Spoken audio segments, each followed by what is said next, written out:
Pensa naquele som, aquele zumbido agudo, sabe? Quase elétrico, do motorzinho do dentista. Nossa, O cheiro de antisséptico no ar, a luz forte no rosto. Para muita, mas muita gente, essa é a trilha sonora da ansiedade pura. A gente se prepara para o desconforto, para a dor. uhum. Mas e se a ferramenta mais poderosa para mudar essa experiência toda não fosse um equipamento novo, mas algo tão fundamental quanto a própria conversa? É exatamente essa a provocação central do material que a gente tem em mãos hoje. É um e-book, um guia bem prático, sabe? Voltado para profissionais de odontologia. Certo. E ele mergulha em como a programação neurolinguística, a famosa PNL, pode ser aplicada no dia a dia de um consultório. A nossa missão aqui vai ser desempacotar essas ideias. Que técnicas são essas, exatamente? Exato.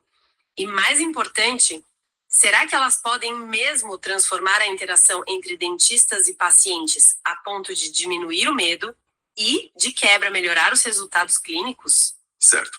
Vamos começar pelo básico, então. Porque programação neurolinguística é um termo que soa complexo, quase futurista, principalmente quando a gente pensa num consultório. O que é isso, na essência? Pois é, o nome é um pouco intimidador, mas a origem é fascinante. A PNL nasceu lá nos anos 70, na Califórnia, com dois pesquisadores, um linguista chamado John Grinder e um matemático e psicólogo, o Richard Bandler. Hum, E o que é genial no trabalho deles é que eles não tentaram, inventar uma teoria do zero. A abordagem deles foi outra. e qual foi? Eles decidiram observar e entender o que os melhores terapeutas da época faziam que os tornavam tão eficazes. Ah, então eles não criaram, eles mapearam o sucesso. Exatamente, eles modelaram o que funcionava.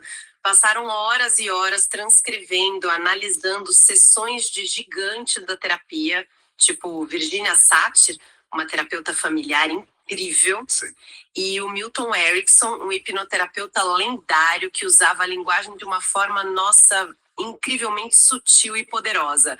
A pergunta deles era: qual é o padrão por trás da genialidade dessas pessoas? E eles encontraram esses padrões. Encontraram e viram que esses padrões podiam ser ensinados. A PNL, então, é esse conjunto de ferramentas que busca entender como a gente organiza nossos pensamentos, sentimentos e principalmente a nossa linguagem. O neuro e o linguística.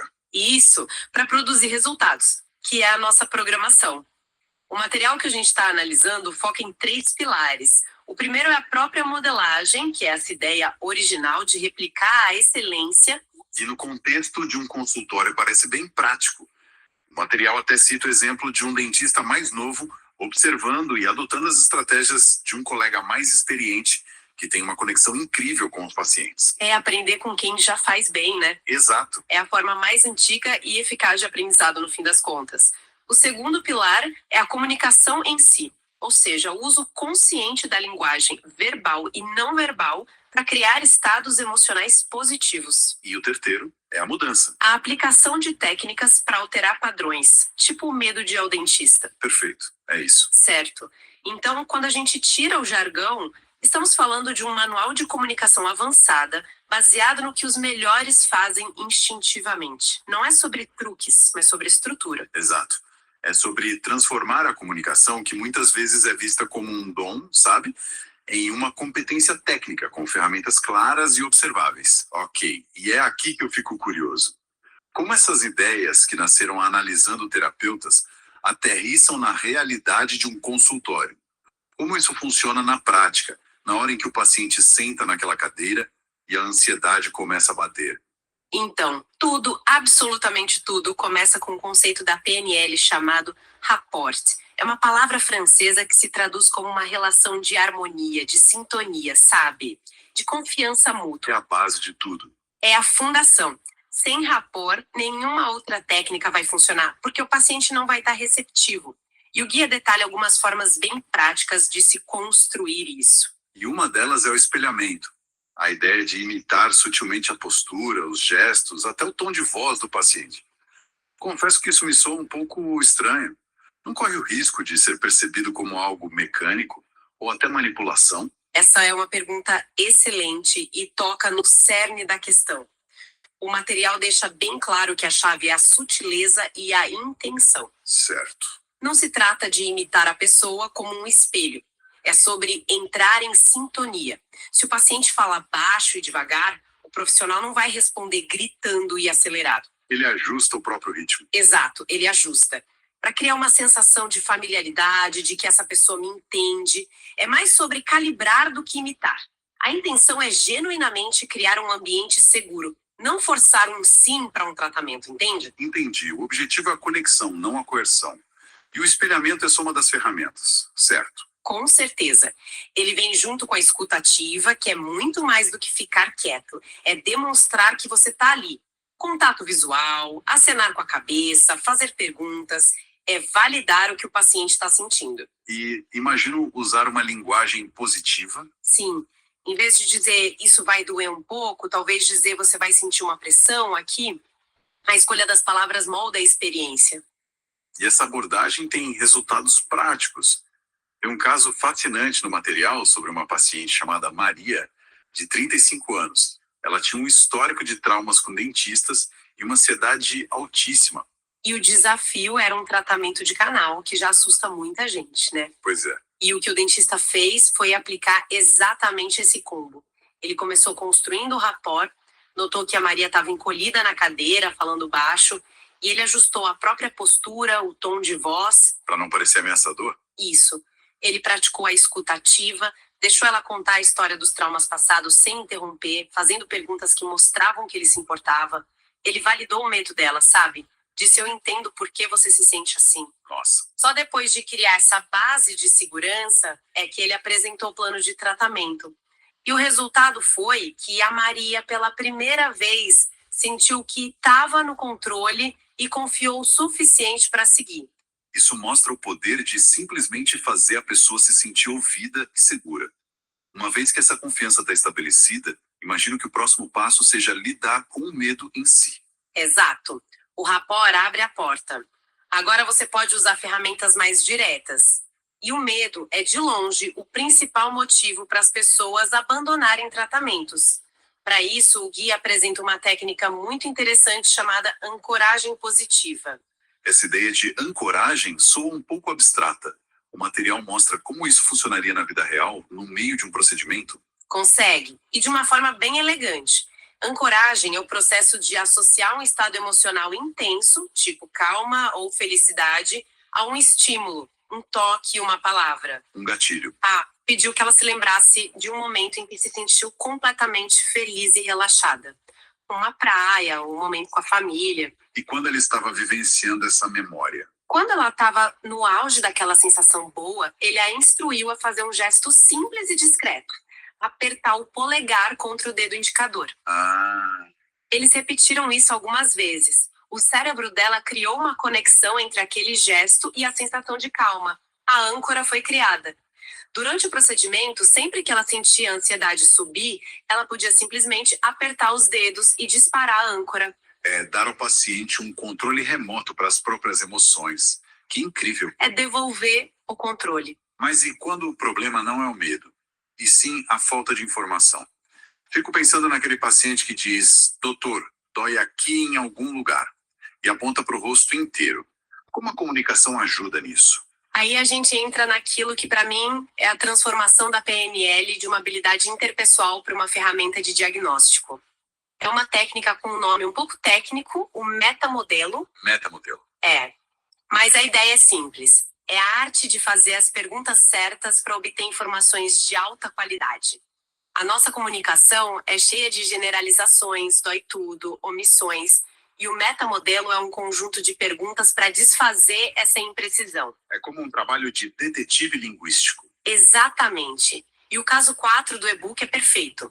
Chega o Carlos, 50 anos, com a queixa clássica. Estou com uma dor vaga na boca. E aí o dentista começa a investigar. Isso. O paciente diz, estou com dor na minha boca. E o dentista pergunta, desafiando a generalização, onde exatamente na sua boca o senhor sente essa dor? E o Carlos aponta para um lado específico. A dor já não é mais na boca. Já não é. Aí o dentista busca mais detalhes. Essa dor é constante ou ela vai e vem? E o Carlos, vai e vem. Próxima pergunta. O que especificamente faz a dor piorar? E a resposta? Quando mastigo coisas duras. E para fechar, numa escala de 1 a 10, que nota o senhor daria para essa dor? Acho que um 7. Em menos de um minuto, a queixa saiu de uma dor vaga na boca para uma dor intermitente, intensidade 7, no lado inferior direito, que piora com a mastigação. E essa informação específica já acende um alerta clínico muito claro. É um sintoma clássico de uma fissura ou fratura dental. O metamodelo guiou o diagnóstico antes mesmo de qualquer exame. Comunicação se tornou uma ferramenta clínica de precisão. Isso é realmente poderoso. E o Gui ainda menciona outra ferramenta, que parece mais simples: as metáforas. As metáforas são fantásticas para traduzir o dentistês, sabe? O caso 2 é sobre o João que precisava de um enxerto ósseo antes de um implante. Ele estava totalmente perdido. E o dentista, em vez de dar uma aula de biologia, usou uma analogia. Exato. Ele disse algo como: João, pense no implante como um prédio que a gente quer construir. Antes de subir as paredes, a gente precisa ter certeza de que a fundação é forte, certo? Faz todo sentido. O enxerto é isso. Nós estamos preparando a fundação por seu novo dente, o nosso prédio, ficar firme e seguro por muitos e muitos anos. De repente, o que parecia assustador se tornou lógico. A metáfora desarmou o medo. Fica muito claro o benefício para o paciente. Mais confiança, menos medo. Mas o material sugere que o impacto da PNL vai além. Ela pode transformar a dinâmica da equipe inteira. É isso mesmo? Sim, e essa é uma parte crucial. Uma clínica não é só o dentista, é a recepcionista, a auxiliar. Uma equipe que se comunica mal, que vive sob estresse, vai transparecer isso para o paciente. Não tem como esconder. Não tem. A PNL é apresentada como uma ferramenta para construir uma cultura mais saudável e eficiente. E como isso funcionaria?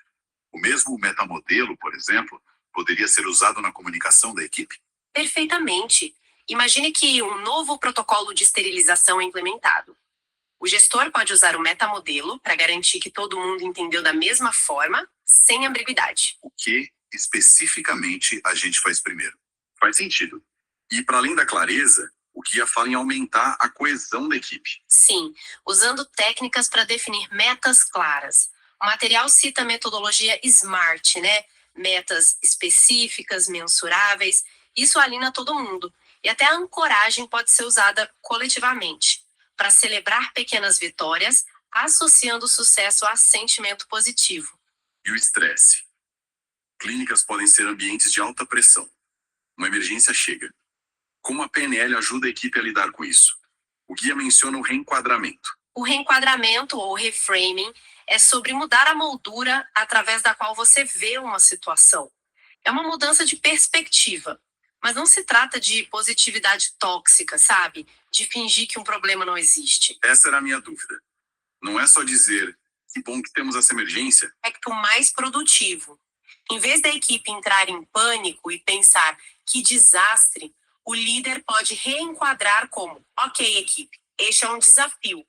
É a nossa oportunidade de mostrar como somos eficientes sob pressão. Direciona a energia do pânico para ação. Exatamente. Isso constrói resiliência a longo prazo. E, por fim, o Guia fecha o ciclo falando do desenvolvimento profissional contínuo. Se incentivando a modelagem, onde os membros da equipe aprendem uns com os outros, e usando os princípios da PNL para dar e receber feedbacks que, em vez de serem críticas, são estruturados para o crescimento. Ok, fazendo uma recapitulação, o que se destaca aqui é que a PNL, neste contexto, deixa de ser só um conjunto de dicas e se transforma num kit de ferramentas clínicas. A dor de um paciente pode ser decodificada pelo metamodelo. O medo pode ser gerenciado com a ancoragem.